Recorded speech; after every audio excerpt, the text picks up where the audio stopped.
है ना?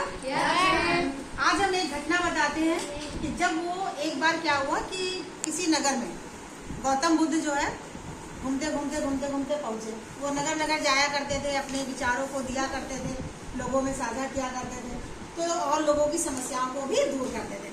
तो क्या हुआ कि जब एक बार नगर में गए और बैठे थे तो बहुत सारे लोग आते थे, अपनी समस्या कह रहे हैं, तो हर किसी की समस्या को सुनकर उसका समाधान निकाल रहे हैं। तभी अचानक क्या हुआ कि एक व्यक्ति आया जो अत्यंत गरीब था, और आकर जो है बुद्ध जी के पास बैठा और अपने भाग्य को कोसने लगा। अरे कहने लगा हमारे पास धन भी नहीं है, कुछ भी नहीं है। तो गौतम बुद्ध ने कहा यहाँ पर आओ, तुम अपनी समस्या बताओ। तो वो व्यक्ति बोला कि ऐसा है महात्मा जी कि मेरे पास धन नहीं है और मेरी मन में इच्छा तो ऐसी कि मैं लोगों की बहुत सहायता करूं, लेकिन चूंकि धन ना होने की वजह से मैं अत्यंत गरीब हूं, तो इस कारण से मैं लोगों की सहायता नहीं कर पा रहा हूं। तो उन्होंने कहा गौतम बुद्ध ने कि तुम बहुत ही अज्ञानी हो, तुम्हें ज्ञान नहीं है। तो बोला वो कैसे? तो बोला तुम्हारे पास ईश्वर ने तो बहुत कुछ दिया है, तुम केवल धन पर अपना ध्यान केंद्रित कर रहे हो। तुम देख ही नहीं पा रहे हो कि तुम्हें भगवान ने, ईश्वर ने क्या क्या दिया है। तुम्हें ईश्वर ने क्या दिया है? तुम्हें ईश्वर ने दिया है जबान, सबके पास होती है ना। उसी जबान से तुम क्या कर सकते हो? अच्छे मीठे बोल बोल सकते हो। अच्छे मीठे बोल बोलकर किसी दुखी व्यक्ति के चेहरे पर मुस्कुराहट ला सकते हो, है ना। तुम्हारे पास जबान है, तुम ऐसी प्रेरणादायक बातें कर सकते हो कि जैसे कोई व्यक्ति काम ना करने के लिए अपना हौसला खो चुका है, उसमें तुम प्रेरणादायक बातें करके उसमें हौसला को जगा सकते हो। किसी व्यक्ति को गलत मार्ग पर ले जाने से बचा सकते हो। ये जबान से तुम अपने काम कर सकते हो। और तुम्हारे पास क्या है? आंखें। तुम आंखों से देख सकते हो अपने लिए, लेकिन किसी अंधे को रास्ता पार करा सकते हो।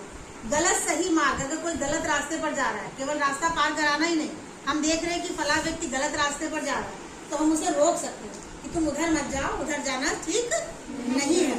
और तुम अपने मुंह से दूसरों के लिए दुआ कर सकते हो। कोई व्यक्ति कष्ट में है तो तुम उसके लिए दुआ कर सकते हो।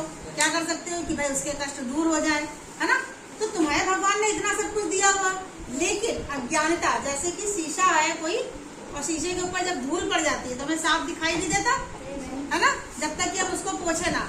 और बराबर धूल पड़ती रहे तो क्या होता है, एक दिन वो शीशा हमको लगता ही नहीं कि नीचे शीशा है भी, है ना। जिस शीशे में हम अपना चेहरा देख सकते हैं वो शीशा ही हमें नहीं दिखाई दे रहा। यानी अज्ञानता, जिस बातों का हमें ज्ञान नहीं है, वो सारी बातें उसी तरीके से ढकती जा रही है अच्छी बातों के पीछे। तो कहने का मतलब क्या हुआ, हमारे पास धन नहीं है, अगर मान लिया हम गरीब भी हैं, तो हम ये मन में ना सोचे कि हम दूसरों की सहायता नहीं कर सकते। हम दूसरों की सहायता अपने तन मन से कर सकते हैं, है ना।